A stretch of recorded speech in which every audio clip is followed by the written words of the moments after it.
सभी साथियों को नमस्कार। सभी लोग स्वस्थ हों, अपनी पढ़ाई ठीक से कर रहे हों, शुभकामनाएं।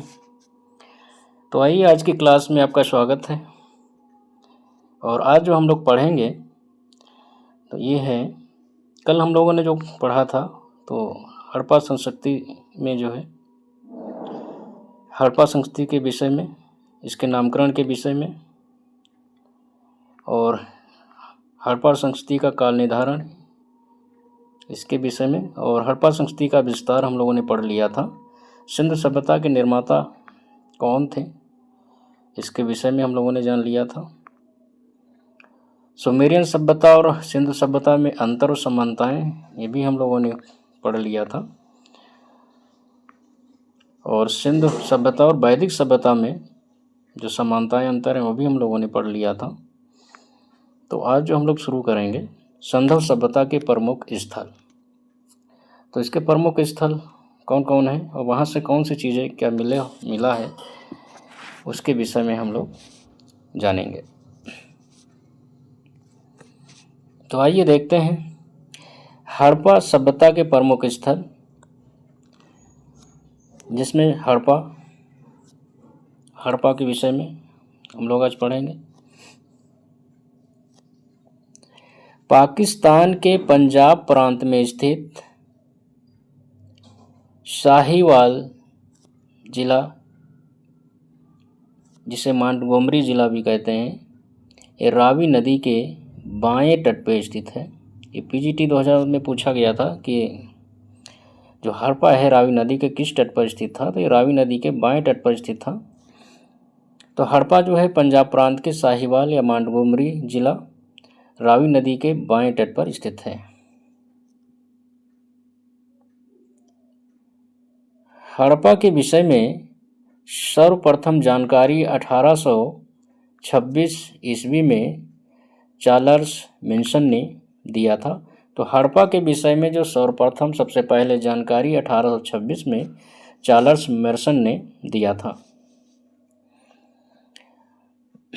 दयाराम साहनी ने 1921 में इसका सर्वेक्षण किया और 1923 से इसका नियमित उत्खनन शुरू हुआ। 1926 में माधव स्वरूप वत्स ने और 1946 में मार्टिमर हिलर ने इसका व्यापक उत्खनन कराया। तो हड़प्पा सभ्यता से जो उत्खनन से संबंधित हैं, तो सर्वप्रथम हड़प्पा के विषय में जानकारी चार्ल्स मेंशन देते हैं, जो 1826 में। 1921 में दयाराम साहनी ने इसका सर्वेक्षण किया और 23 से इसका नियमित उत्खनन जो है शुरू हुआ था दयाराम साहनी के नेतृत्व में। 26 में माधव स्वरूप वत्स ने इसमें उत्खनन कराया और 46 में जो है मार्टिमर हिलर ने किया। तो दयाराम साहनी, माधव स्वरूप वत्स और मार्टिमर हिलर, ये तीन लोग जो है हड़प्पा सभ्यता से संबंधित हैं, और चार्ल्स मेंशन।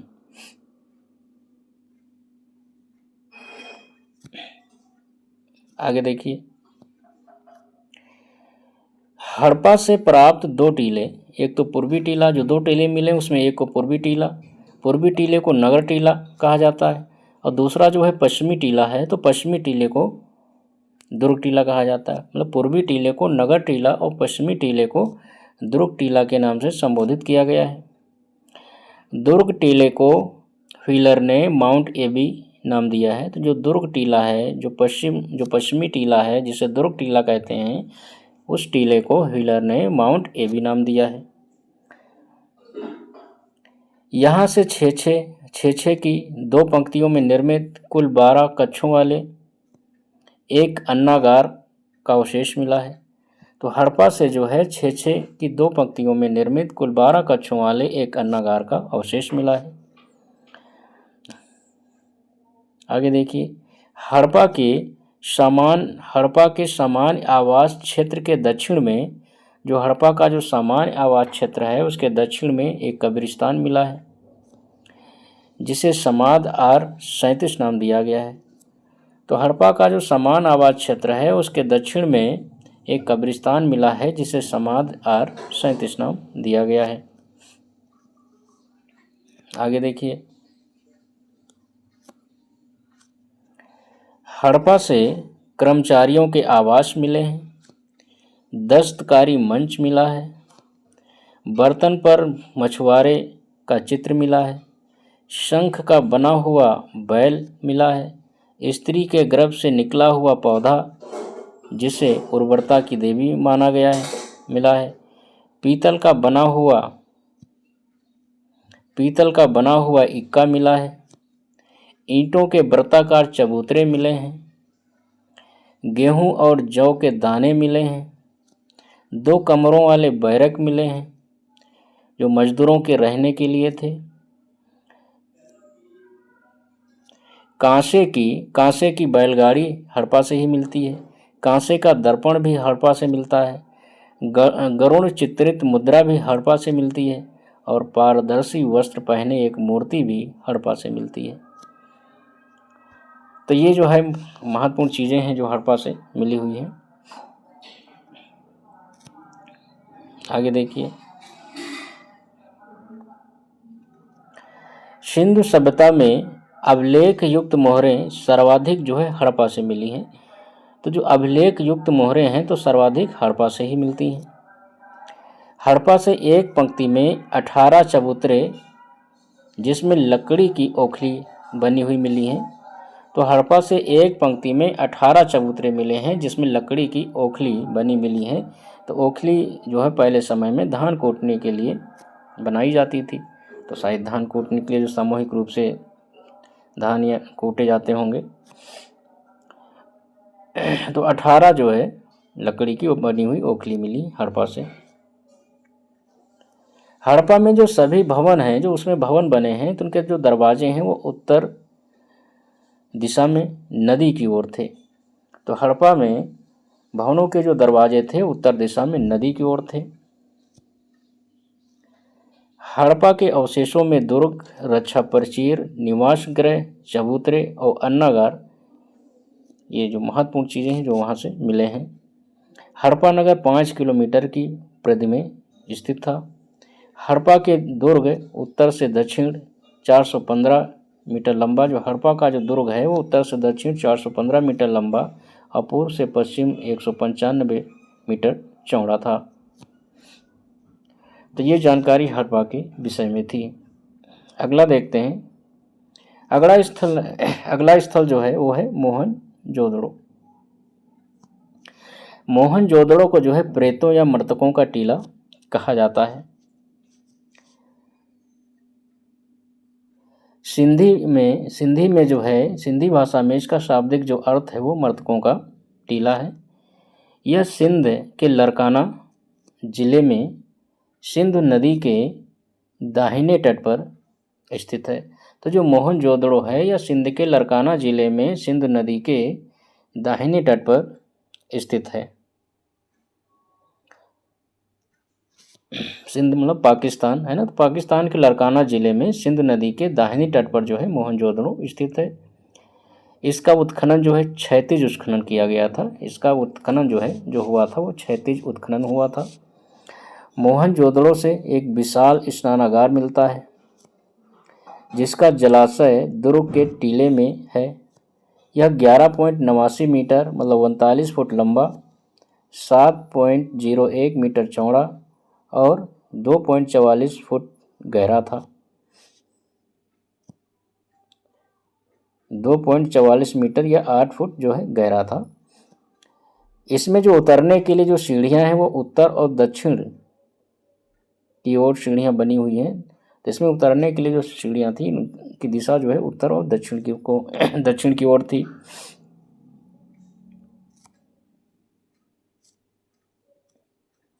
जॉन मार्शल ने जो है इस विशाल स्नानागार को विश्व का आश्चर्यजनक निर्माण बताया है। तो जॉन मार्शल जो है इस विशाल स्नानागार को विश्व का आश्चर्यजनक निर्माण बताते हैं। मोहनजोदड़ो की जो सबसे बड़ी इमारत है वो विशाल अन्नागार है। तो मोहनजोदड़ो की जो सबसे बड़ी इमारत है वो विशाल अन्नागार है।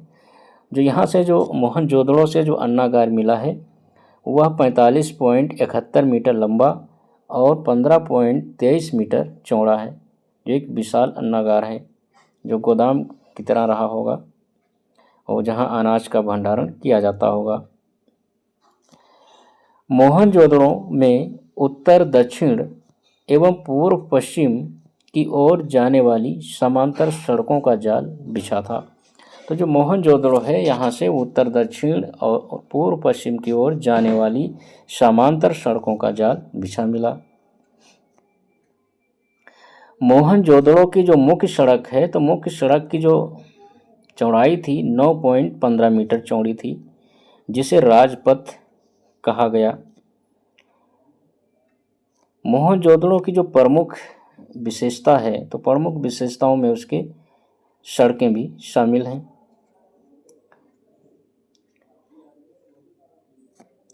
मोहनजोदड़ो से जो ईंटें मिली हैं, मोहनजोदड़ो से जो ईंटें मिली हैं, तो जो ईंटों का अनुपात है वो 4:2:1 अनुपात है। मोहनजोदड़ो के पश्चिम भाग में स्थित दुर्ग टीले को स्तूप टीला कहा जाता है। तो जो मोहनजोदड़ो के पश्चिम भाग में स्थित दुर्ग टीले को स्तूप टीला कहा गया है। कुषाण शासकों ने यहाँ जो है स्तूप का निर्माण करवाया था। मलेरिया के साक्ष्य, तो मलेरिया के साक्ष्य मोहनजोदड़ो से ही प्राप्त होते हैं।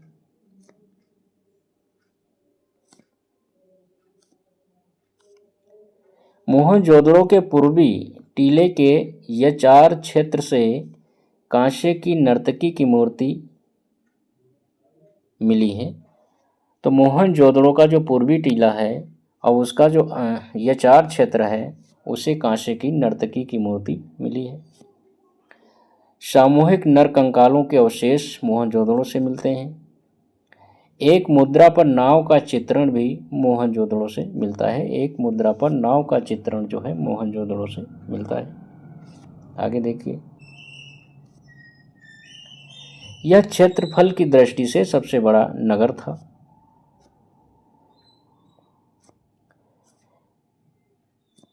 मोहनजोदड़ो से प्राप्त अन्य अवशेष देख लेते हैं, जिसमें सीप का पैमाना मोहनजोदड़ो से मिला है।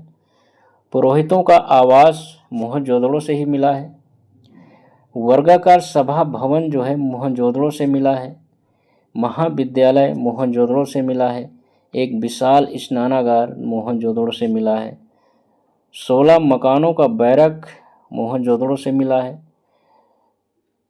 कांसे की नंग महिला मूर्ति मोहनजोदड़ो से मिली है। दाढ़ी वाले पुजारी की मूर्ति मोहनजोदड़ो से मिली है। मुद्रा पर अंकित पशुपति नाथ शिव की मूर्ति मोहनजोदड़ो से मिली है। एक सरंगी पशुओं वाली मुद्रा मोहनजोदड़ो से मिली है। विशाल अन्नागार या गोदाम जो है मोहनजोदड़ो से मिला है। चमकता हुआ बंदर का चित्र मोहनजोदड़ो से मिला है। कुंभकारों के 6 भट्ठे वो भी मोहनजोदड़ो से मिले हैं। सूती कपड़ा का साक्ष्य मोहनजोदड़ो से मिला है। हाथी का कपालखंड मोहनजोदड़ो से मिला है। गले हुए तांबे के ढेर मोहनजोदड़ो से मिले हैं। कुएं से प्राप्त नरकंकाल मोहनजोदड़ो से मिले हैं। मिट्टी की बनी घोड़े की मूर्तियां भी यहीं से मिली हैं। गीली मिट्टी पर कपड़े के साक्ष्य मोहनजोदड़ो से मिले हैं। तो ये जो है जो महत्वपूर्ण साक्ष्य हैं, ये सब मोहनजोदड़ो से मिलते हैं। अगला देखते हैं। अगला स्थल है चन्होदड़ो। तो चन्होदड़ो की जो खोज है सबसे पहले 1931 में एमजी मजुमदार ने की थी तथा 1935 में इसका उत्खनन जो है मैके ने किया था। तो सर्वप्रथम चन्होदड़ो की खोज जो है 1931 में एमजी मजुमदार ने की थी और इसका विस्तृत उत्खनन जो है मैके ने किया था। चन्होदड़ो जो है सिंधु नदी के बाएं तट पर स्थित है। एकमात्र नगर जो या दुर्गीकृत नहीं है, तो चन्होदड़ो जो है या दुर्गीकृत नहीं है। मार्शल व मैके ने मनके बनाने का कारखाना यहाँ खोजा है, मतलब मनके बनाने का कारखाना चन्होदड़ो से मिलता है। चन्होदड़ो एकमात्र स्थल है जहाँ वक्राकार ईंटें मिली हैं। तो चन्होदड़ो एकमात्र स्थल है जहाँ से वक्राकार ईंटें मिली हैं। यह संधव संस्कृति के अतिरिक्त पार्क हड़प्पा संस्कृति, जिसे झूकर झांगर संस्कृति कहते हैं, तो झूकर झांगर संस्कृति के साक्ष्य जो है चनहौदड़ों से मिले हैं। यहाँ से प्राप्त अवशेषों में अन्य प्रमुख जैसे कि अलंकृत हाथी मिला है, खिलौना मिलते हैं, कुत्ते द्वारा बिल्ली का पीछा करते हुए पदचिन्ह यहीं से मिलते हैं, लिपस्टिक मिलती हैं, कांसे की गाड़ी मिलती है, काजल मिलता है, पाउडर मिलता है, कंघा भी यहीं से मिलता है, 3 घड़ियालों तथा 2 मछलियों का अंकन वाली मुद्रा यहीं से मिलती है। तो यहाँ के निवासी क्या थे? कुशल कारीगर थे। यहाँ से मनके और सीप और मुद्रा बनाने का कारखाना मिला है।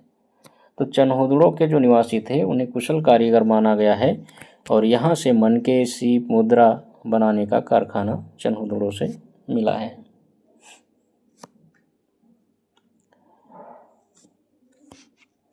अगला स्थल है लोथल। तो लोथल जो है यह गुजरात के अहमदाबाद जिले में भोगवा नदी के किनारे स्थित है। तो लोथल गुजरात के अहमदाबाद जिले में भोगवा नदी के किनारे स्थित है और इस स्थल की सर्वप्रथम जो खोज है डॉक्टर एस.आर. राव ने 1957 में की थी। यह पश्चिम एशिया से व्यापार का एक प्रमुख बंदरगाह था। तो लोथल जो है पश्चिम एशिया से व्यापार का एक प्रमुख बंदरगाह था।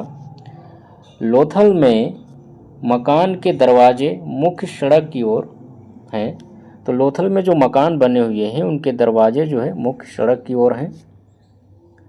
लोथल को नगर योजना के आधार पर लघु हड़प्पा व मोहनजोदड़ो भी कहा जाता है। तो इसकी जो नगर योजना है वो हड़प्पा और मोहनजोदड़ो के समान ही है।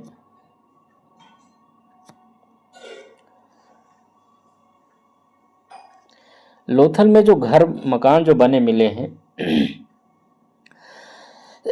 तो लोथल के जो घरों का निर्माण हुआ है वो प्रायः कच्ची ईंटों से किया गया है। लोथल से घोड़े का दायां ऊपरी चौघड़ मिलता है। तो लोथल से ही घोड़े का दायां ऊपरी चौघड़ मिलता है।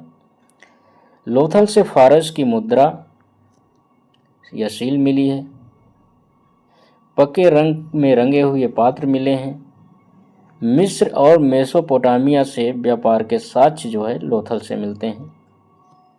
लोथल में गढ़ी और नगर दोनों जो है रक्षा प्राचीर से घिरे थे। तो लोथल का जो गढ़ी और नगर है वो दोनों रक्षा प्राचीर से घिरे हुए मिलते हैं। लोथल के नगर के उत्तर में एक बाजार और दक्षिण में औद्योगिक क्षेत्र था। इस बाजार में शंख का कार्य करने वाले दस्तकारों और ताम्र कर्मियों के कारखाने थे। आगे देखिए, लोथल की सबसे प्रमुख उपलब्धि जहाज़ों की गोदी, जिसे डॉकयार्ड कहा गया है, तो यह लोथल से ही मिलती है। इसलिए लोथल को बंदरगाह भी कहा जाता है, क्योंकि यहाँ जहाज़ों को ठहराने की और सामान उतारने की व्यवस्था थी, जिसे डॉकयार्ड कहा गया है। लोथल से 3 युगल समाधियाँ मिलती हैं। तो लोथल से ही 3 युगल समाधियाँ मिलती हैं, जिससे यहाँ सती प्रथा का अनुमान लगाया गया है। फिलहाल सती प्रथा ऐसा होगा नहीं, लेकिन 3 युगल समाधियाँ मिली हैं, जिससे कि इतिहासकार लोग जो पुरातत्ववेत्ता लोग हैं वो सती प्रथा का अनुमान लगाते हैं।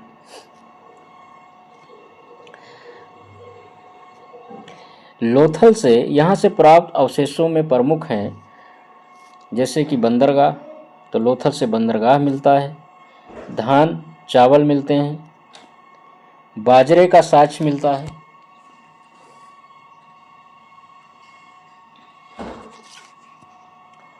घोड़े की मरण मूर्ति मिलती है, सोने के आभूषण भी लोथल से मिलता है, व्रताकार या चतुर्भुजाकार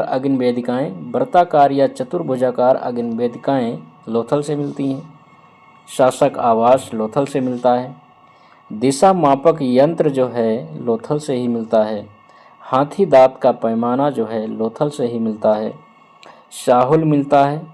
चावल व बाजरे का चावल व बाजरे पर दो मुहे राक्षस का अंकन यहीं से मिलता है। चावल व बाजरे पर दो मुहे राक्षस का अंकन मिलता है। पूरा हाथी का दांत यहीं से मिलता है। चालाक लोमड़ी का चिन्ह जो है लोथल से ही मिलता है। पशुओं की जली हुई हड्डियां मिलती हैं। प्राचीन कुआं और जल निकास नहीं है। यहाँ प्राचीन कुआं एवं जल निकास नहीं है। घरों में शौचालय, इस घरों में स्नानागार व शौचालय थे। तो घरों में स्नानागार और शौचालय के साक्ष्य भी लोथल से मिलते हैं। जल निकासी की व्यवस्था नहीं मिलती है, लेकिन घरों में स्नानागार व शौचालय के साक्ष्य मिलते हैं। तो लोथल से बंदरगाह मिलता है। धान चावल के साक्ष्य मिलते हैं। बाजरे का साक्ष्य मिलता है। घोड़े की मरण मूर्तियाँ मिलती हैं। सोने का आभूषण यहीं से मिलता है। वर्ताकार या चतुर्भुजाकार अग्निवेदियाँ मिलती हैं। शासक का आवास यहीं से मिलता है। दिशा मापक यंत्र मिलता है।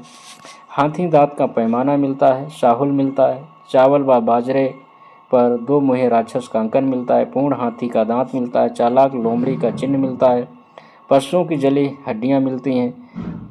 प्राचीन कुआं या जल निकास नहीं मिलता है। घरों में स्नानागार व शौचालय थे, ऐसे साक्ष्य मिलते हैं। तो ये लोथल से मिलते हैं। आगे देखिए कालीबंगा। तो कालीबंगा जो है इसे काले रंग की चूड़ियाँ के नाम से भी जाना जाता है। कालीबंगा, काले रंग की चूड़ियाँ। ये राजस्थान के गंगानगर जिले में घग्गर नदी के बाएं किनारे पर स्थित है। गंगानगर जिले को वर्तमान में हनुमानगढ़ जिला कहा जाता है। तो राजस्थान के वर्तमान में हनुमानगढ़ जिले में घग्गर नदी के बाएं किनारे पर कालीबंगा स्थित है। यह पाक हड़प्पा पुरास्थल है। इसे पाक हड़प्पा से पहले का स्थल भी माना जाता है। इसकी खोज एक घोष ने 1953 में की थी। 1961 में बीबी लाल ने और बीके थापड़ के निर्देशन में यहाँ व्यापक खुदाई की गई। तो इसकी खोज की बात आए तो ये घोष ने 1953 में की थी और 1961 में बीबी लाल और बीके थापड़ के निर्देशन में यहाँ खुदाई की गई थी। तो कालीबंगा से दो टीले मिलते हैं जो सुरक्षा दीवारों से घिरे हुए हैं। तो कालीबंगा से दो टीले मिले हैं जो सुरक्षा दीवारों से घिरे हुए हैं। कालीबंगा के पश्चिमी टीले को कालीबंगा प्रथम नाम दिया गया है। यहाँ की बस्ती भी सुरक्षा भित्ति से घिरी हुई थी। तो कालीबंगा की जो बस्ती थी वो भी सुरक्षा भित्ति से घिरी हुई थी। कालीबंगा के भवन जो है वो कच्ची ईंटों के बने हुए थे। कालीबंगा से लाल और गुलाबी रंग के चाक निर्मित मृदभांड मिले हैं। तो कालीबंगा से लाल और गुलाबी रंग के चाक निर्मित मृदभांड मिले हैं। शल्य क्रिया का प्राचीनतम साक्ष्य जो है कालीबंगा से ही मिलता है। शल्य क्रिया का प्राचीनतम साक्ष्य जो है कालीबंगा से ही मिलता है। आगे देखिए कालीबंगा से लकड़ी को कुरेद कर नाली बनाने का साक्ष्य मिलता है। तो कालीबंगा से लकड़ी को कुरेद कर नाली बनाने का साक्ष्य मिलता है। कालीबंगा की एक फर्श के निर्माण में अलंकृत ईंटों का प्रयोग किया गया है, उसका साक्ष्य मिलता है। तो कालीबंगा से एक फर्श के निर्माण में अलंकृत ईंटों का साक्ष्य मिलता है। कालीबंगा से सड़कों को पक्की बनाने का साक्ष्य मिलता है। तो कालीबंगा में जो है सड़कों को पक्की बनाने का साक्ष्य मिलता है। भूकंप आने का जो प्राचीनतम साक्ष्य है वो कालीबंगा से ही मिलता है। कालीबंगा को संधव सभ्यता की तीसरी राजधानी कहा जाता है। तो कालीबंगा को जो है संधव सभ्यता की तीसरी राजधानी कहा जाता है। कालीबंगा में कोई स्पष्ट घरेलू या शहरी जल निकास प्रणाली नहीं थी। तो कालीबंगा में कोई स्पष्ट घरेलू या शहरी जल निकास प्रणाली नहीं थी। कालीबंगा से जुते हुए खेत के साक्ष्य मिले हैं। तो कालीबंगा से जुते हुए खेत के साक्ष्य मिले हैं। कालीबंगा से एक साथ दो फसलें उगाने का साक्ष्य मिला है। तो यहाँ के लोग जो है एक साथ दो फसलें उगाना जानते थे, कालीबंगा के लोग। यहाँ से प्राप्त अवशेषों में प्रमुख हैं जैसे कि तांबे की बनी चूड़ियाँ कालीबंगा से मिली हैं। पत्थर के सिलबट्टे मिले हैं। मिट्टी की खिलौना गाड़ी के पहिए कालीबंगा से मिलते हैं। बेलना का तंदूर जो है मिला है। चबूतरे पर कुआं बना हुआ मिला है। अगिन कुंड में पशुओं की हड्डियां मिली हैं, अगिन कुंड में पशुओं की हड्डियां मिली हैं कालीबंगा से। और 7 अगिन कुंड या वेदिकाएं एक पंक्ति में बनी हुई मिली हैं। तो 7 अगिन कुंड और वेदिकाओं की अगर बात आए तो कालीबंगा से मिली हैं।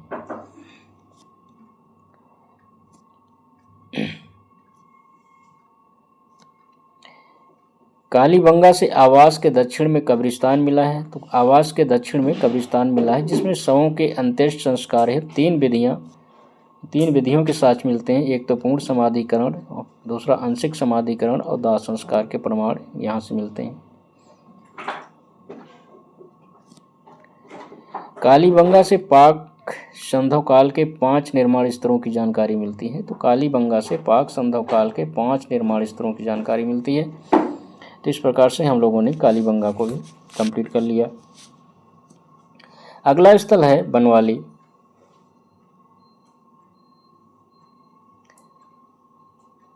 तो बनवाली जो है यह हरियाणा राज्य के हिसार जिले में सरस्वती नदी, जिसे घग्गर नदी भी कहते हैं, के किनारे स्थित है। और इसकी खोज जो है आर्यस बिष्ट ने 1973 में की थी। यहाँ से संस्कृति के 3 स्तर मिलते हैं। एक तो पाक संधव संस्कृति मिलती है, विकसित संधव संस्कृति मिलती है और उत्तर संधव संस्कृति मिलती है।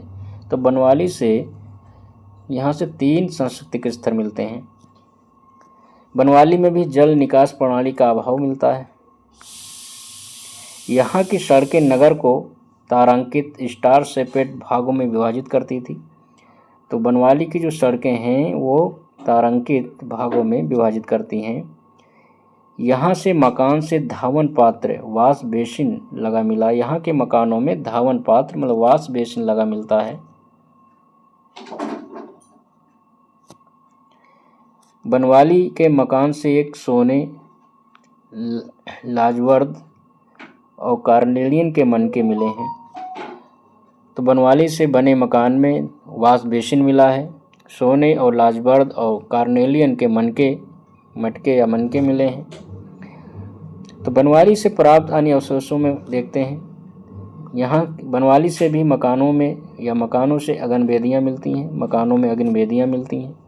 पत्थर के बांट मिलते हैं। धनी सौदागर का आवास मिलता है, जौहरी का आवास मिलता है, मिट्टी का बना हुआ हल मिलता है, जौ के दाने बनवाली से मिलते हैं। नारी की लघु मरण मूर्तियाँ मिलती हैं। तांबे के बागाड़ मिलते हैं। तिल मिलता है। सरसों का ढेर यहीं से मिला है। मनुष्य एवं पशुओं की मरण मूर्तियाँ मिलती हैं। सिलखड़ियों पकाई की मिट्टी की मोहरें मिलती हैं। दीवारों के बीच आले या ताक बने मिलते हैं। सड़कों पर बैलगाड़ी के पहिए का साँच मिलता है। तो बनवाली से मकानों में अगनवेदियाँ, वाश बेसिन मिलता है, जौहरी का आवास मिलता है, मिट्टी का बना हुआ हल को पूछा जाता है। सड़कों पर बैलगाड़ी के पहिए के साथ यहीं से मिलते हैं। दीवारों के बीच में आले ताक बने मिलते हैं। सरसों का ढेर मिलता है। तांबे के बड़ाग्र मिलते हैं। चूड़ियाँ भी यहाँ से मिलती हैं। तो ये बनवाली से मिलने वाले महत्वपूर्ण साक्ष्य हैं। अगला स्थल देखते हैं रोपड़। तो रोपड़ जो है यह पंजाब के रूपनगर में सतलज नदी के किनारे बाएं तट पर स्थित है। तो रोपड़ जो है पंजाब के रूपनगर में सतलज नदी के बाएं तट पर स्थित है। स्वतंत्रता प्राप्ति के पश्चात सर्वप्रथम 1950 में ब्रजवासी लाल ने उत्खनन कराया और इसके बाद 1953 और 55 के दौरान यज्ञदत्त शर्मा ने जो है इसका पुनर्उत्खनन कराया था। तो रोपड़ का जो है सबसे पहले ब्रजवासी लाल ने 1950 में उत्खनन कराया और 1953-55 में यज्ञदत्त शर्मा ने इसका पुनः उत्खनन करवाया। तो रोपड़ से संस्कृति के 6 चरण मिलते हैं, जिसमें प्रथम ही संधवकालीन है। यहाँ से प्राप्त अवशेषों में हम देखते हैं तो मृदभांड मिलते हैं, सिलखड़ी की मुहर मिलती है, 3 विभिन्न प्रकार की मोहरों से अंकित मोहरों पर अंकित जो है ठप्पे मिलते हैं, चर्ट के बटखरे मिलते हैं, एक छुरा मिला है, तांबे के बड़ाग्र मिले हैं, कुल्हाड़ी मिलती है, मनुष्य के साथ पालतू कुत्ता भी दफनाने का साज, मनुष्य के साथ पालतू कुत्ता के दफनाने के साथ जो है रोपड़ से मिलते हैं। तो मनुष्य के साथ पालतू कुत्ता दफनाने का साज जो है वो रोपड़ से ही मिलता है। अगला साक्ष्य देखते हैं, मांडा। तो मांडा जो है ये जम्मू कश्मीर के अखनूर जिले में चिन्नाव नदी के दक्षिणी तट पर स्थित है। यह विकसित हड़प्पा सभ्यता का सर्वाधिक उत्तरी स्थल है। तो मांडा जो है ये हड़प्पा सभ्यता का सबसे उत्तरी स्थल है, जो अखनूर जिले में चिन्नाव नदी के दक्षिणी तट पर स्थित है। मांडा का उत्खनन जो है 1982 में जगपत जोशी व मधुमाला ने करवाया था। जगपत जोशी व मधुमाला ने 1982 में जो है इसका उत्खनन करवाया था। मांडा से 3 सांस्कृतिक स्तर मिलते हैं, एक तो पाक संधव, फिर विकसित और संधव और उत्तरकालीन, है ना। तो पाक संधव, विकसित संधव और उत्तरकालीन संधव जो है 3 सांस्कृतिक स्तर जो है यहाँ से मिलते हैं। यहाँ से प्राप्त अवशेषों में जो प्रमुख चीज़ें हैं उनको देख लेते हैं, जैसे कि मिट्टी के ठीकरे हैं, चट ब्लेड हैं, हड्डी के बने नुकीले बाण हैं, कांच निर्मित पेचदार पिन, कांसे की निर्मित पेचदार पिन यहाँ से मिली है और मोहरें मिली हैं। तो ये मांडा से मिली है, कांसे की निर्मित पिन जो है मांडा से मिलती है।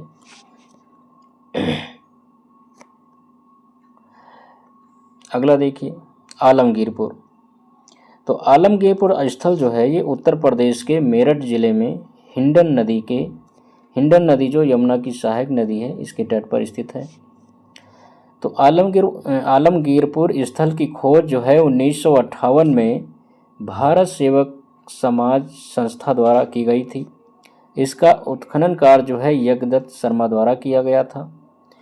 यह सिंधु सभ्यता का सर्वाधिक पूर्वी स्थल है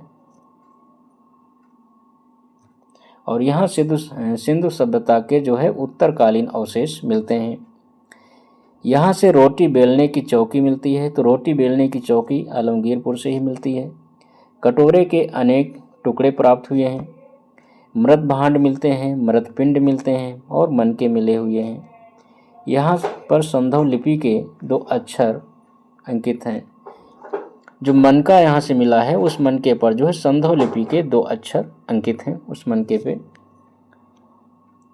बर्तनों पर मोर, त्रिभुज, गिलहरी की चित्रकारियाँ भी मिलती हैं। तो आलमगीरपुर से बर्तनों पर मोर, त्रिभुज, गिलहरी की चित्रकारियाँ मिलती हैं, संधव लिपि में अंकित 2 अक्षर मिलते हैं। तो ये सारी चीज़ें जो है, रोटी बेलने की चौकी जो है आलमगीरपुर से ही मिलती है।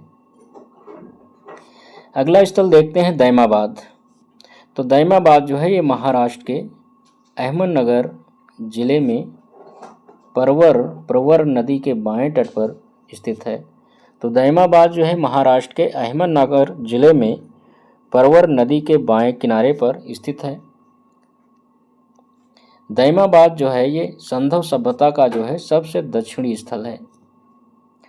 यहाँ से मृतभांड, संधव लिपि की एक मोहर मिली है, प्याले मिले हैं, तस्तरी मिली हैं और कुछ बर्तनों पर 2 सींगों वाले आकृतियाँ बनी मिली हैं। यहाँ से मानव समाधान युगल पुरुष शव मिला है। तो यहाँ से मानव समाधान युवा पुरुष का शव मिला है, मानव समाधान युवा पुरुष का शव मिला है, जिसे उत्तर दक्षिण दिशा में लिटाया गया है। उत्तर की ओर एक पत्थर रखकर शव को मिट्टी व ईंटों से ढका गया है। तो उत्तर की ओर एक पत्थर रखा गया है और शव को मिट्टी व ईंटों से ढका गया है। तो मानव समाधान युवा पुरुष का यहाँ मिलता है। संधव लिपि की मोहरें मिलती हैं और यह दैमाबाद जो है सबसे दक्षिणी स्थल है। अगला स्थल देखते हैं, सुतका गेंडोर। सुतका गेंडोर जो है यह पाकिस्तान के मकरान में समुद्र तट पर जो है स्थित है। दाशक नदी के किनारे स्थित है। हड़प्पा सभ्यता का सबसे पश्चिमी स्थल है। तो सूत्का गेंडोर जो है ये हड़प्पा सभ्यता का सबसे पश्चिमी स्थल है। इसकी खोज 1927 में R.L. स्टाइन ने की थी। इसका दुर्ग एक प्राकृतिक चट्टान पर स्थित था। यहाँ से बंदरगाह मिलता है, मृत भांड मिलते हैं, तांबे के निर्मित बाड़ाग्र मिलते हैं, तांबे के निर्मित ब्लेड के टुकड़े मिलते हैं, मिट्टी की चूड़ियाँ मिलती हैं, तिकोन ठीकरे मिलते हैं और सिंध और मेसोपोटामिया के बीच बंदरगाह का कार्य करता था। तो सूत्का गेंडोर जो है सिंध और मेसोपोटामिया देश के बीच जो है बंदरगाह का कार्य करता था। तो सूत्का गेंडोर जो है सिंध और मेसोपोटामिया के बीच बंदरगाह के कार्य करने का भी उल्लेख मिलता है। अगला स्थल देखते हैं बालाकोट। तो बालाकोट जो है ये बलूचिस्तान के दक्षिण तटवर्ती पट्टी पर स्थित है। यह एक बंदरगाह के रूप में कार्य करता है। इसका उत्खनन जो है डेल्स ने 1979 और 81 के बीच करवाया था। यहाँ भवन कच्ची ईंटों से जबकि नालियाँ पक्की ईंटों से बनाई हुई मिलती हैं। तो बालाकोट के जो भवन हैं वो कच्ची ईंटों से बने थे और नालियाँ जो है पक्की ईंटों से बनी थी। यहाँ से भाले, बड़ाग्र, तांबे, कांसे और मिट्टी के ठीकरे, सिलखड़ी की मोहरें खुदाई में मिली हैं। बालाकोट से जो है सीप उद्योग मिलता है, एक समृद्ध सीप उद्योग का साक्ष्य मिलता है और यहाँ से हजारों की संख्या में सीप की बनी हुई चूड़ियाँ मिलती हैं। तो सीप की बनी हुई चूड़ियाँ जो हैं बालाकोट से ही मिलती हैं।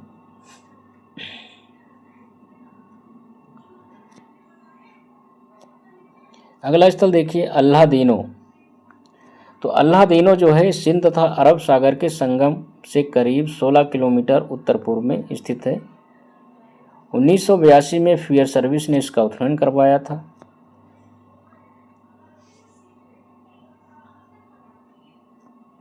यहाँ से तांबे की वस्तुएं मिली हैं। सोने और चांदी का आभूषण जो है अल्लादीनो से मिला है। मणिक के मनके मिले हैं और मोहरे था मिट्टी की बनी हुई खिलौना गाड़ियाँ जो है यहाँ से मिलती हैं। अगला स्थल देखते हैं कोट दीजी। तो कोट दीजी जो है पाकिस्तान के सिंध प्रांत में स्थित सिंध नदी के किनारे स्थित है। तो कोट दीजी पाकिस्तान के सिंध प्रांत में सिंध नदी के किनारे स्थित है। इसकी खुदाई जो है फजल अहमद खान द्वारा 1955 और 57 में करवाई गई थी। इसकी नगर योजना जो है सुव्यवस्थित है। तो कोट दीजी की जो नगर योजना है सुव्यवस्थित है। यहाँ से पाक संधव बस्ती में किलेबंदी के साक्ष्य मिलते हैं। तो यहाँ पाक संधव बस्ती जो मिली है उसमें किलेबंदी के साक्ष्य मिले हैं। यहाँ से मृत भांड भी मिलते हैं, शादी और रंगी चूड़ियाँ मिलते हैं, माता देवी की मूर्ति के साक्ष्य मिले हैं, पत्थर की यहाँ चाकी मिली है, कांसे की अंगूठियाँ मिलती हैं। तो कांसे की अंगूठियाँ जो हैं कोट दीजी से मिलती है, पत्थर की चाकी मिलती है, माता देवी की मूर्ति के साक्ष्य मिलते हैं और सिलखड़ी की बनी हुई मोहरें मिलती हैं। तो आज की क्लास में हम लोग यहीं तक रखते हैं, कोट दीजी तक, और नेक्स्ट अगली क्लास में हम लोग देखेंगे। मेरे चैनल को सब्सक्राइब करें और अपने दोस्तों में भी शेयर करें, सब्सक्राइब कराएं। धन्यवाद, मिलते हैं